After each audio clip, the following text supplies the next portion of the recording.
अजित पवार मुख्यमंत्री होईपर्यंत गप्प बसायचं नाहीये, वैद्यकीय शिक्षण मंत्री हसन मुश्रीफ यांचं वक्तव्य आहे। राष्ट्रवादीच्या कार्यकर्त्यांना संबोधित करताना त्यांनी हे विधान केलं। अजित पवार मुख्यमंत्री होईपर्यंत आपण गप्प बसणार नाही असं देखील या ठिकाणी शिक्षण मंत्री वैद्यकीय शिक्षण मंत्री हसन मुश्रीफ म्हणतात। राष्ट्रवादीच्या कार्यकर्त्यांना त्यांनी तसं आवाहनच केलंय।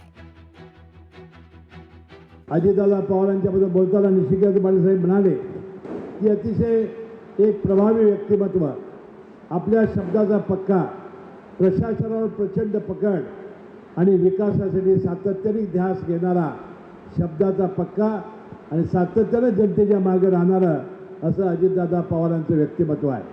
बंधू भगिनींनो, त्यांना फार मोठं भविष्य आहे, ज्याचा संकल्प निशिकांत पाटलांनी केला की आपण भविष्यामध्ये कुठलाही पक्ष आपला नेता मुख्यमंत्री व्हावा हे स्वप्न बघतो।